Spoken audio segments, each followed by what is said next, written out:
नवासा रसूल इमाम अली मुकाम अलैहिस्सलाम की शहादत तारीख़ का एक अंदोनाक सानिया है। ये हकीकत है कि जिस तरह वाक़या करबला बहुत अहम है, उसी तरह वाक़या करबला के बाद अहवाल व वाक़यात भी बहुत अहमियत के हामिल हैं कि ज़ुल्म आखिर ज़ुल्म है और ज़ालिम दुनिया में इबरत का निशान बनता है। इसलिए ये जानना ज़रूरी है कि वो लोग जिन्होंने अर्ज़ करबला में ज़ुल्म व अज़ियत की दास्तान रकम की, वो अपने अंजाम को किस तरह पहुँचे। अल्लाह ताला ने अपने हबीब सल्लल्लाहु अलैहि वसल्लम की तरफ वही फरमाई, मैंने यहया बिन ज़करिया के कत्ल के इवज़ 70,000 को इबरत का निशान बनाया। ए हबीब, आपके नवासे के इवज़ उससे 2 गुना अपने अंजाम को पहुँचेंगे।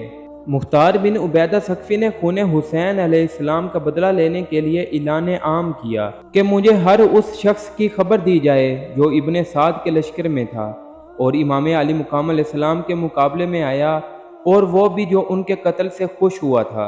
लोगों की तरफ से खबरें आना शुरू हुई तो कातिलीन इमाम हुसैन अलैहिस्सलाम अपने अंजाम को पहुंचना शुरू हो गए। खोली की गिरफ्तारी के लिए मुख्तार ने मुआज बिन हानी और अपने मुहाफिज खास अबू उमरों को चंद सिपाहियों के साथ भेजा। खोली वही बदबख्त इंसान था जिसने सैयदना इमाम अली मुकाम अलैहिस्सलाम को कत्ल किया और आपके सरे अनवर को जिस्म से जुदा किया था। खोली के मकान का मुहासरा किया गया। जब उसे मालूम हुआ तो अपने मकान में छुप कर बैठ गया और बीवी से कहा, तू ला इल्मी जाहिर कर देना। मुआज ने अबू उमरों से कहा, तुम आवाज़ दो। आवाज़ सुनकर खोले की बीवी बाहर निकली। उन्होंने कहा, तुम्हारा शोहर कहाँ है? उसने ज़बान से कहा, मुझे पता नहीं, लेकिन हाथ के इशारे से बताया कि वो अंदर ही है। चुनाचे खोली को गिरफ्तार करके मुख्तार के सामने पेश किया गया और उसके हुक्म पर खोली को पहले कत्ल किया गया और फिर जला दिया गया। शिमर दिल जोशन, जो तेज़ रफ्तार घोड़ों पर सवार होकर कूफा से बाहर निकल गया था, मुख्तार सकफी के सिपाहियों ने उसका ताक़ुब किया और शिमर पर हमला आवर हुए। शिमर इस हमले को रोकता रहा। आखिरकार शिमर फरार होने में कामयाब हो गया और कूफा और बसरा के दरमियान एक गांव कलतानिया में जा छुपा। मुख्तार सकफी के सिपाहियों ने शिमर का ठिकाना मालूम किया और शिमर पर रात की तारीकी में हमला करके उसे वासिले जहन्नम किया। शिमर को कत्ल करने के बाद उसकी लाश कुत्तों के आगे डाल दी गई। एक दिन मुख्तार ने अपने एक आदमी को उमरो बिन साद को बुलाने के लिए भेजा। उमरो बिन साद ने अपने बेटे हफस को भेज दिया। मुख्तार सकफी ने उससे पूछा, तेरा बाप कहाँ है? उसने कहा, घर में है। उसने अपने मुहाफिज अबू उमरों को भेजा कि इब्ने साद को कत्ल करके उसका सर ले आए। वो गया और उसने इब्ने साद को कत्ल किया और उसका सर काट कर अपनी कुबा में छुपा कर ले आया और मुख्तार के आगे लाकर रख दिया। मुख्तार ने हफस से कहा, जानते हो किसका सर है?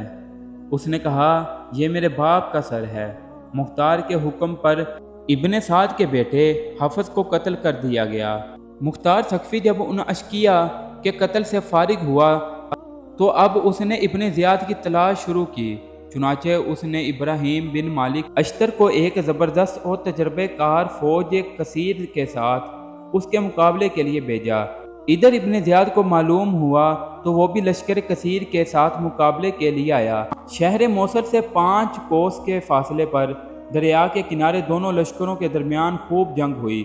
आखिर शदीद जंग के बाद इब्ने ज़ियाद के लश्कर को शिकस्त हुई। शिकस्त खूर रदा लश्कर मुआ इब्ने ज़ियाद भागा। इब्राहिम अश्तर ने उनका ताक़ुब करने और उनको मारने का हुक्म दिया। चुनाचे इब्ने ज़ियाद के बहुत से लोग मारे और ये बदनेहाद भी मारा गया। इब्राहिम ने उसका सर जिस्म से जुदा किया और लाश को जला दिया। जब इब्ने ज़ियाद का सर कूफा में आया तो मुख्तार ने दरबार आम किया और इब्ने ज़ियाद के सर को पेश करने का हुक्म दिया। जब सर पेश हुआ तो इत्तेफाक से उस दिन भी योम अशूर था। इब्ने ज़ियाद और दीगर रसूसा के सरों को बतौर नुमाइश एक जगह रखा गया तो लोगों ने देखा कि पतला सांप आया और उसने सब सरों को देखा और फिर इब्ने ज़ियाद के मुनहा में दाखिल होकर नाक के नतने और नाक के नतने से दाखिल होकर मुनहा से निकला और कई मरतबा ऐसा किया। जिस बदबख्त ने हज़रत अली असगर अलैहिस्सलाम के हलक में तीर पेवस्त किया था, वो ऐसे मर्ज में मुब्तला हुआ कि उसके मुनहा और पेट में सख्त हिद्दत और गर्मी पैदा हो गई। रिहती और पुश्त की तरफ सर्दी पैदा हो गई। गोया वो किसी तरह भी चैन में न था और चीख चीख कर कहता, پیاس پیاس۔